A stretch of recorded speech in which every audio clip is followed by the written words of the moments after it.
السلام علیکم ناظرین، پروگرام میں خوش آمدید۔ پہلے میں آپ کو ذرا ری ایشور کر دوں، یہ پروگرام پاکستان ہندوستان کے درمیان کرکٹ کے ریوائول کے اوپر نہیں ہے، یہ پروگرام راجیش کھنہ کے اوپر نہیں ہے، یہ پروگرام پاکستان کے کور ایشو کے اوپر ہے، وہ کور ایشو جس نے آپ کی اور ہماری زندگی کو تہس نہس کیا ہوا ہے، اور اس کا نام ہے پاکستان کی معیشت۔ آپ نے اخبار کے اندر خبر پڑھی ہوگی کہ امریکہ کی طرف سے بڑی فراخ دلی کا مظاہرہ کیا گیا اور کہا گیا کہ ہمیں $1.3 بلین جلد ریلیز کر دیں گے۔ ہم نے اپنی طرف سے اپنے خرچے کے جو کلیم ڈالے تھے وہ اس سے تقریباً دگنے تھے، لیکن امریکہ نے وہاں پر فراخ دلی کا مظاہرہ نہیں کیا اور کہا کہ آپ نے جو باقی کلیم ڈالے ہیں وہ انفلیٹڈ ہیں، ہم ان کو نہیں مانتے، یہ $1.3 بلین آپ ہم سے لے لیں۔ اور اس کے ساتھ فائنانس منسٹری کے اعلیٰ ترین حکام کا اور عہدیداران کا کہنا یہ ہے کہ ہم نے نیٹو سپلائز جو کھولی ہیں ان کا تعلق پاکستان کے دفاعی اور خارجی امور سے نہیں ہے، ان کا تعلق براہ راست ایک ہی فیصلے سے ہے کہ ہمیں اگلے 3 ماہ کے لیے $1.3 بلین مل جائیں۔ پاکستان کی معیشت، پاکستان کی معاشرت خارجہ پالیسی اور دفاعی پالیسی کو ڈٹرمن کر رہی ہے۔ حالات ہمارے ایسے کیوں ہیں؟ Asad Umar senior vice president ہمیں کراچی سے جوائن کر رہے ہیں، پی ٹی آئی کو ریپرزینٹ کرتے ہیں۔ اسد، آپ کا بہت شکریہ۔ اسلام آباد اسٹوڈیوز میں ڈاکٹر محمد زبیر خان صاحب اکانومسٹ ہیں اور فارمر کامرس منسٹر ہیں، اور پاکستان کے جو ملٹی لیٹرل ڈونرز کے ساتھ نیگوشیشنز ہوتے رہے ہیں ان کو بڑی اچھی طریقے سے جانتے ہیں کہ نیگوشیٹ کیسے کرتے ہیں۔ Thank you very much. Khurram بٹو صاحب، ممبر قومی اسمبلی پاکستان پیپلز پارٹی کی طرف سے، صاحب آپ کا بھی بہت شکریہ۔ Let me start with you Asad, کہ اگر آپ کو 60 سیکنڈ سیناپسس دینا ہو پاکستان کی معیشت کا اس وقت تو وہ کیا ہوگا؟ سمری فارم میں کیا ہے پاکستان کی معیشت اب اس وقت جب ہم آپ سے بات کر رہے ہیں؟ دیکھیں، اگر میں خاص طور پہ جو آپ نے سوال پوچھا تھا کہ امریکہ کے $1.3 ارب کے اس کے تناظر میں بات کروں تو طلعت، جب ہم نے یہ پچھلا سال شروع کیا تھا فسکل ایئر، تو اسٹیٹ بینک کے جو ریزروز تھے وہ $14.8 ارب تھے۔ جب ہم نے ختم کیا تو وہ $10.4 ارب رہ گئے تھے، یعنی $4.4 ارب کا صرف 1 سال کے اندر ریزرو ڈکلائن ہوا۔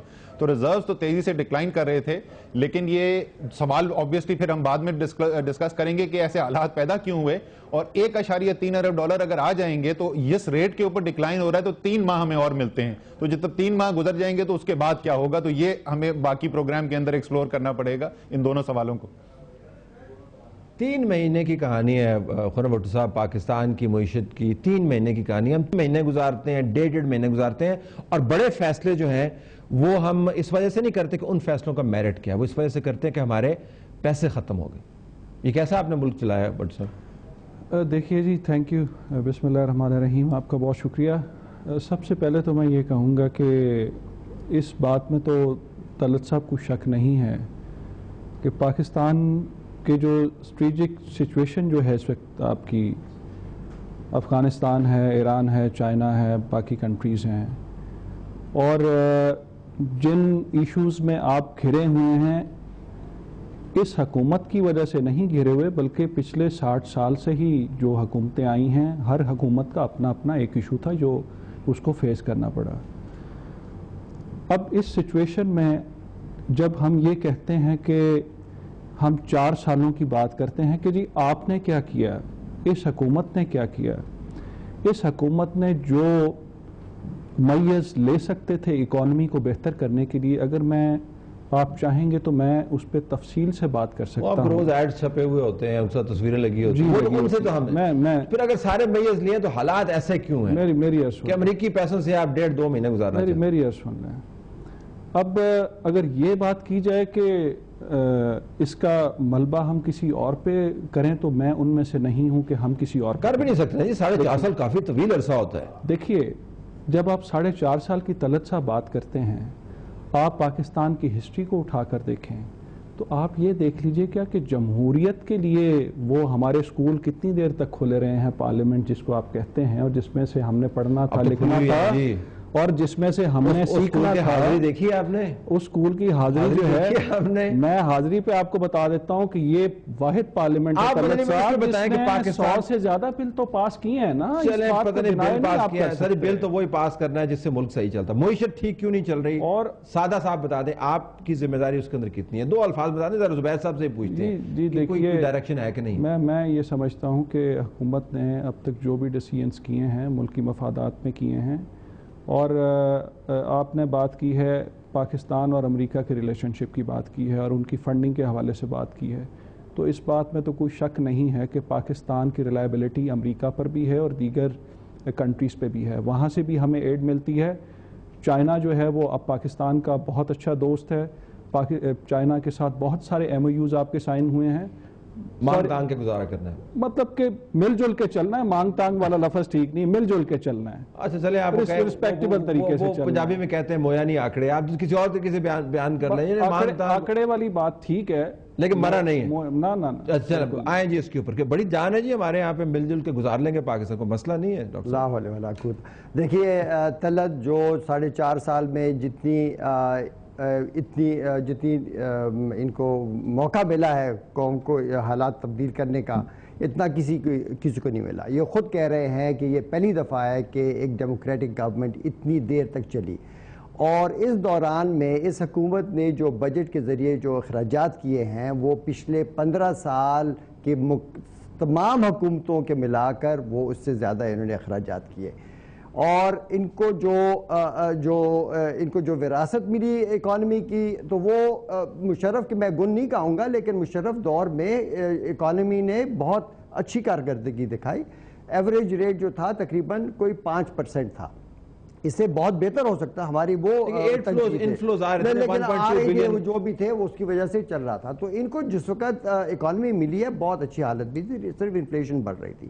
انہوں نے اس کے بعد تو اکانومی کا بیڑا غرق کر دیا, اور اس کے کیا جو بھی انہوں نے میجرز لیے, کہتے بہت آج میں بتاؤں سب سے بڑی بات, لیکن سب سے جو حتمی وہ جو ہوتا ہے نا اس کا جو پیمانہ, وہ یہ ہوتا ہے کہ گروتھ ریٹ, آمدنیں پاکستان میں کس رفتار سے بڑھ رہی ہیں. جبکہ اوسط پچھلے سالوں میں 5-6% تھی, اب 2% سے بھی کم رہی. ان کے جو اعداد و شمار کتابوں میں چھپتے ہیں وہ سارے فکٹیشیس ہوتے ہیں, اس پر ہم نے کئی ٹیکنیکل نوٹس بھی لکھے ہیں. اور ساتھ ہی کیا کہ جو انفلیشن تھی اس کو انہوں نے برقرار رکھا, جو غریبوں کی آمدن کی بالکل جڑ نکال دیتی ہے, تو وہ برقرار رہی.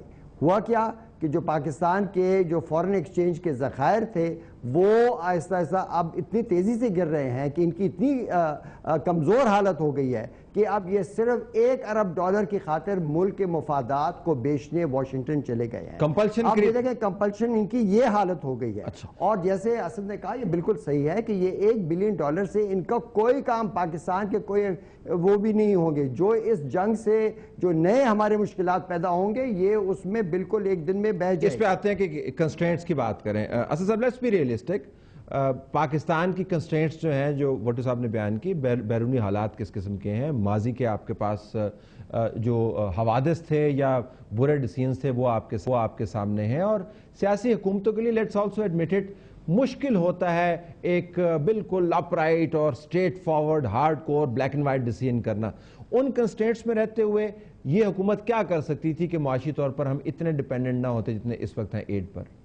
طلعت میں 30-40 سیکنڈ میں ذرا بتا دوں اوورآل اکانومی کی سچویشن کیا ہے. پھر میں اس کے دیکھیں جو گروتھ ریٹ رہی ہے, زبیر صاحب نے جیسے بتایا 3% ہے. یہ پاکستان کی پچھلی 50 سال کی گروتھ جو ہے اس میں سب سے کمزور ترین پیریڈ ہے. یہ 5 سال جو اب ہم مکمل کرنے جا رہے ہیں, یہ پاکستان کی تاریخ میں پہلی دفعہ ہو رہا ہے کہ ڈبل ڈیجٹ انفلیشن ہو رہی ہے. سرمایہ کاری کی جو شرح ہے اس وقت ملک کے اندر وہ پچھلے 50 سال میں سب سے کم ہے.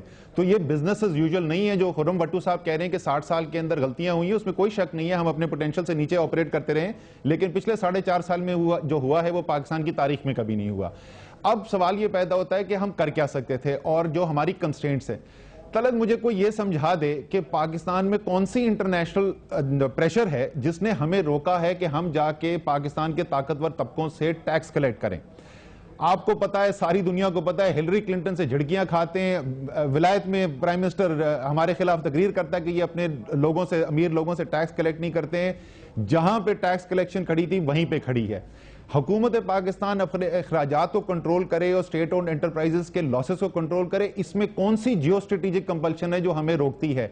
طلعت اس سال کو جو ہم نے ختم کیا ہے وہ جو لیٹسٹ ابھی فگرز آئے ہیں 1680 ارب روپے کا خسارہ کیا ہے حکومت نے. یہ پاکستان کی تاریخ میں کبھی نہیں ہوا. اور میں یاد دلاؤں گا کہ جو بجٹ بنا تھا صرف 1 سال پہلے تو حفیظ شیخ نے ہمیں بتایا تھا کہ 800 ارب روپے کا خسارہ ہوگا, یعنی ڈبل سے زیادہ اس سے خسارہ ہوا ہے. اس خسارے کو فائنینس ہم کیسے کرنے جا رہے ہیں؟ 600 ارب روپے کے نوٹ چھاپے ہیں اسٹیٹ بینک آف پاکستان نے, اور اس میں سے زیادہ تر جو نوٹ پرنٹنگ ہوئی ہے پچھلے 4 ماہ میں ہوئی ہے. اس کا مطلب کیا ہے؟ جو مشکل سیاسی فیصلے ہیں طلعت، یہ فیصلے کرنے کے لیے آپ کو پاکستان کے جو انٹرنچ ویسٹڈ انٹرسٹ ہیں، جو ریونیو نہیں دے رہے یعنی ٹیکس نہیں دے رہے آپ کو، اور جو اخراجات کر رہے ہیں جو کرنے نہیں چاہیے، ان کے اوپر ہاتھ ڈالنا ہے. آپ کا گورننس سٹائل جو ہے وہ اس کی اجازت نہیں دیتا، کیونکہ آپ جس طریقے سے ملک کو چلا رہے ہیں وہ آپ کو پتا ہے کہ آپ نے اپنی کولیشن بلڈ کیسے کی ہوئی ہے. تو اگر آپ کا گورننس کا طریقہ یہی ہوگا تو آپ یہ مشکل فیصلے کیسے کریں گے؟ یہ بالکل جھوٹ ہے کہ امریکہ یا آئی ایم ایف یا کوئی بھی آپ کو ان مشکل اقدامات کرنے سے روک رہا ہے.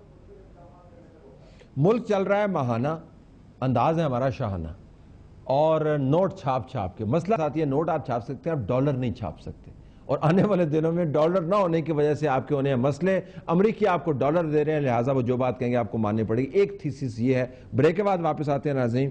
سیاسی حکومت کیا وہ ہارڈ فیصلے کر سکتی تھی، اور اگر نہیں کیے تو کیوں نہیں کیے؟ بریک کے بعد.